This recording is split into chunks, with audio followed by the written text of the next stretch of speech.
Alright, Bhook here, and I just finished whipping up just a little bit of nerd shit onto my whiteboard, and I guess I'm gonna talk it out, see how it goes. There's definitely things that need to be added in here, so yeah, feedback would be great. But essentially, I'm gonna be talking about what impacts the prices of, both items in CSGO, and also just things in the real world. This market equilibrium, we call it, the market price of something, isn't just for CSGO items. It applies to almost anything on Earth that has any kind of value, stocks or whatnot. And in essence, there's only really three things that affect that equilibrium, which is the stable market price of something. And obviously that's constantly changing. Prices tend not to remain stable for a very long time. And those three factors, at least in terms of this market that we're going to be talking about, is the available supply, the demand, and the accessibility. Now, each of those three things are pretty complicated. They're not self-standing, so we'll talk about them a bit in detail. But for now, accessibility is essentially just the ease of getting the funds to kind of buy the item, right? Now, there's different ways to acquire items in this game. You can buy them for cash with another person. You can buy it from the Steam Community Market. You can trade for it directly with someone. You can buy it on Buff if you have Chinese currency. And Bitskins is another third-party site, and so on. There's all these different marketplaces that have their own little equilibriums, but they kind of holistically create a value of an item. And so there's a few main things that affect the supply of an item, right? There's the natural drops from in-game, at least in Counter-Strike. You get case drops every so often, skin drops every so often, and I think what most people don't know is even cases that are considered discontinued, quote-unquote, a lot of them still drop. You look at Bravo cases and esports, they're just in the rare drop pool. So yeah, they still drop. People tend not to know that. Albeit much, much less than they did in the past. Then what affects the supply of cases are case openings, and they both affect the cases and the drops acquired from said cases, right? The skins go up in supply, and the cases go down. It's a pretty simple concept. Inventory bans really don't affect the market as a whole, especially for the items we're going to be talking about, like cases and things like that. Those are more applicable to some very high-tier items where the supply is so small that something like that makes a pretty big impact. And sticker applications. Applying a sticker means that you can no longer get the sticker back. And another thing that affects the supply is the fixed Steam prices for some items. So there's only so much you can get from the Steam store sometimes, and it's at a fixed price. So at least in America, CSGO keys, $2.49, same with TF2 keys, and there's some capsules out there that you can buy from the Steam store. But aside from that, there's some factors that affect demand as well. And demand's a little bit complicated because you're essentially trying to, rationalize why someone wants something, why someone's willing to pay something. And the whole concept of economics tries to put that through a rational lens. But sometimes people don't buy things for rational reasons, especially in, video games. So we'll try going over as rationally as we can, but also keep in mind that sometimes people just make decisions without a clear purpose. But what affects the demand is the balance between the net utility of the item for the value. And what that basically means is how useful do you find it compared to how much you're paying for it? That balance is what sets the price for a lot of items.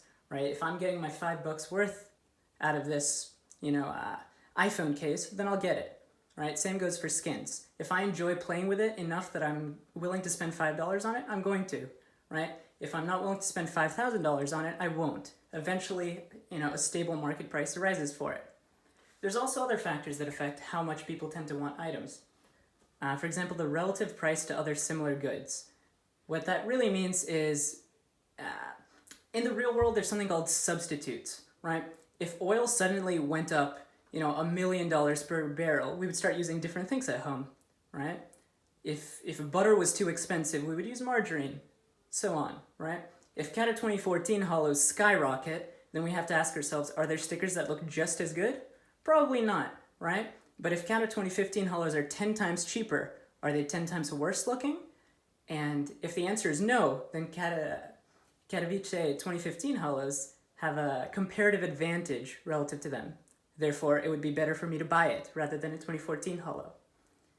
And I use utility again here And keep in mind, utility is really hard to kind of quantify in this kind of thing. It basically means how much value I get out of it, right? How useful it is one thing, but also how much I enjoy having it, right? If I'm applying stickers onto my skin, I'm not doing it because it adds value. I'm doing it because I enjoy looking at it enough that I'm willing to pay for it, right? Now there's some other factors. If you want to support your player or your team, then you'll buy stuff from them. If you're building a little collection, you might be willing to spend for it. But in the grand scheme of things, those are the three kind of rational reasons why the demand would be affected. But not everything's rational. There's also a brute lack of supply, which happens because people, speculate. They're like, yo, this thing went up for this other item, this could too. Let's just buy it. No, I'm not going to open all these shattered web cases, but I'm going to buy in it because I believe in it, right? And belief is a very strange thing because it drives a lot of actions that are kind of hard to justify, right?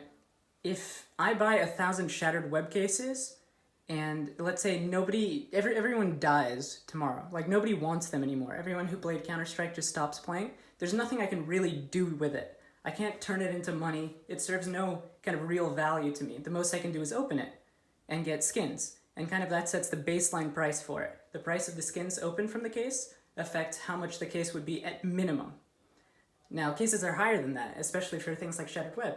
If you opened 100 of them, you wouldn't make the same amount of profit as you would with other cases, which means something else is driving up that price. And a lot of that, especially for these kind of items, is speculation. Now, speculation doesn't always mean that the price is eventually going to go down or crash, or that it's completely useless, but it does mean that they make much more dangerous candidates compared to other items. And there's some interesting examples out there of, things that we take for granted to succeed. So it's very easy to remember the example of things that have succeeded. Cat 2014 stickers skyrocketed. We all know that. Apple skyrocketed. We all know that. Same with Tesla, right? But it's also important to look at the examples of things that everyone thought would skyrocket. They were used, they were going up, and then they crashed, right? So first, we can take a look at Bitcoin, right? Bitcoin has an insanely high value, right? It was pretty stable around 2.4K, then it rose up to a crazy amount, like $20,000 per Bitcoin, and then it dropped again. And so kind of what does that? It's really important for us, if we're deciding what item to invest in, to kind of figure out what drives those kind of things.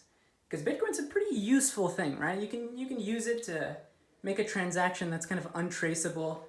It tends not to be taxed easily, and it's not reversible. But everyone who uses Bitcoin doesn't kind of value those things.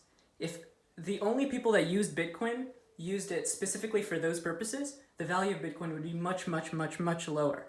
Something's driving up that price. And a lot of that, right here, the brute lack of supply, which in this case is just the speculative belief in it, right? People believe in some kind of decentralized currency. And for every example that succeeds, like Bitcoin, there are plenty of failures. If you took a look at, XRP, for example, pardon me for this, it's going to be kind of jank. But here is where people kind of found out about XRP, and they're like, let's buy it. And it went up to $2.2, I believe, or almost $2.2 per XRP, which is insane. And then people are like, this isn't that good. I'm not getting very much out of this, right? And it just drastically dropped again. And that was 2.5 years ago. For context, now each XRP is 20 cents. So that's quite possible to happen, right? We can't assume that a shattered web case is going to be Bitcoin rather than XRP. We kind of have to figure out what practical purpose each of them serve. And there's other cases you can look at. Hydra cases were an example that people look to. Same with Bravo cases that succeeded. They did go up. But there's also lots of examples in this game of items that initially went up and then crashed hard because their utility wasn't there anymore. You take a look at Dragonclaw hooks, and you see right here, they're pretty low. They had their spikes, but lately they just no longer served utility to people, and they went from consistently selling at $850 back down to, I think it's stable at around $370 right now, which is just an insane drop. And that kind of makes sense, right? Because the 7-day trade hold means that they're just not as versatile. You can't use them for high tier trading as much. But if that made perfect sense, then why did CSGO keys go up? You can still buy them from the Steam store for $2.49 to open your cases. They still have the 7-day trade hold, but CS20 cases, for example, are nutty high. I'll pull up the graph for that real quick. There you go. These guys. You look at them right here, and I bought a bunch of them around here because I'm like, there's very few of them, and I guess their utility won't go up because you can still buy them for $2.49, but there's just so few of them. So I was like, I'm gonna take a gamble. There's no way it's gonna drop below this, right? It's gotta rise a little bit.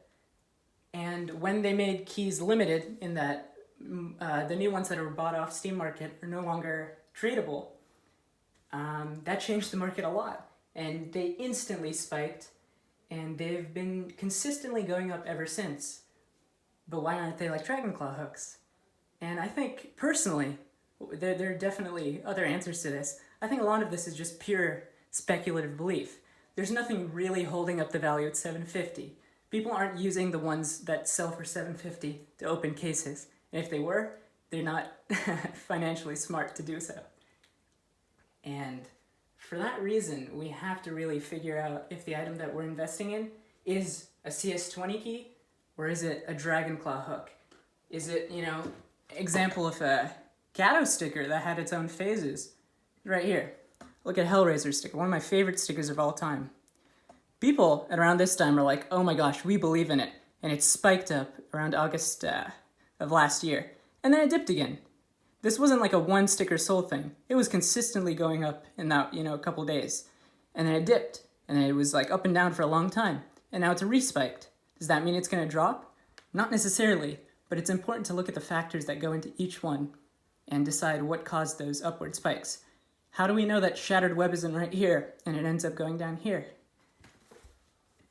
So, yeah, I think it ends with a lot of questions, but that's really all economics is, trying to figure out the answers to those questions as best you can in order to make the right decisions. So yeah, that's been Bhook. Please let me know if I rambled too much, if it didn't make sense, if I missed out a bunch of stuff, if I'm just plain wrong. Yeah, let me know. That'd be nice.